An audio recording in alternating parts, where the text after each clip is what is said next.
स्वागत है आप सभी का स्कोप 360 चैनल पर। मैं हूं शिव कुमार यादव।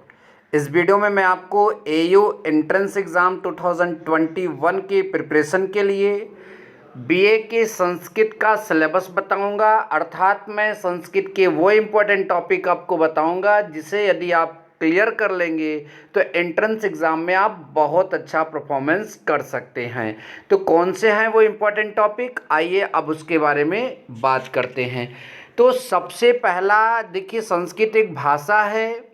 तो संस्कृत हो या फिर हिंदी हो या फिर इंग्लिश हो, तो भाषा के सबसे पहले जो है आप वहाँ से स्टार्ट करेंगे अक्षर से। ठीक है, तो संस्कृत के जो अक्षर हैं या वर्ण हैं उनको हम दो भागों में बांटते हैं, स्वर और व्यंजन। तो आपको स्वर और व्यंजन की अच्छी समझ होनी चाहिए। फिर इसमें आपको महेश्वर सूत्र के बारे में और प्रत्याहार के बारे में भी जानकारी होनी चाहिए। स्वर व्यंजन के जो टाइप्स होते हैं उसको भी आप अच्छे समझ लीजिए, जैसे प्लुत स्वर, दीर्घ स्वर, इन सब चीज़ों को व्यंजन में भी आपका जो भी होता है उन सबको भी आप अच्छे समझ लेंगे तो आगे आपको दिक्कत इसमें नहीं होगी। उसके बाद इन सब चीज़ों को पढ़ने के बाद आपको स्वरों का जो है या फिर कह दीजिए वर्णों का उच्चारण स्थान भी आपको ज़रूर क्लियर करना है।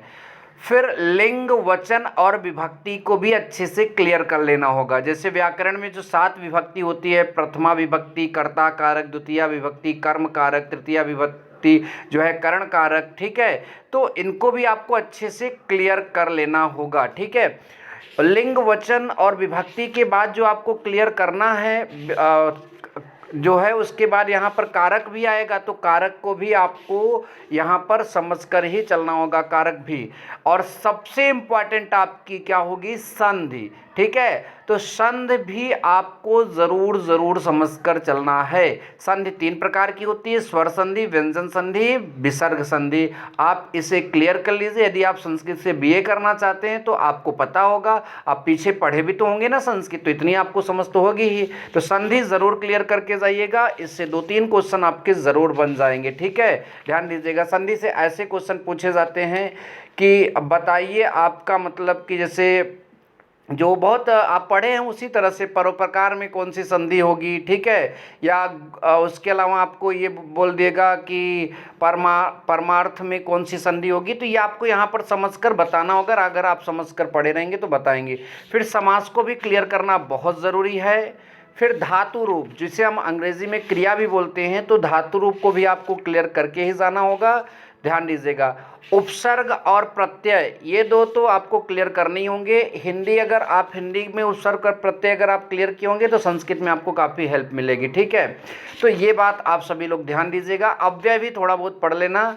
विशेषण बहुत सरल होता है, आप इसको पढ़ लीजिएगा। फिर छंद जो हैं इनको भी पढ़ लीजिएगा, छंद। ठीक है, तो छंद को भी आप ज़रूर पढ़िएगा। फिर आपका जो लास्ट में क्वेश्चन में 2-3 क्वेश्चन के पहले आएगा अपठित गद्यांश। ठीक है, ये हम जब आपको क्वेश्चन कराएंगे तो वहाँ पर आपको मतलब एक प्रकार से मॉडल पेपर जब इसका कराएंगे तो वहाँ आपको दिखाएंगे कि अपठित गद्यांश से क्वेश्चन कैसे किया जाता है। ठीक है, तो आप हमारे चैनल पर बने रहिए, आपको हमारे चैनल पर मॉडल पेपर मिलेगा। ठीक है, थैंक यू सो मच। जय हिंद, वंदे मातरम।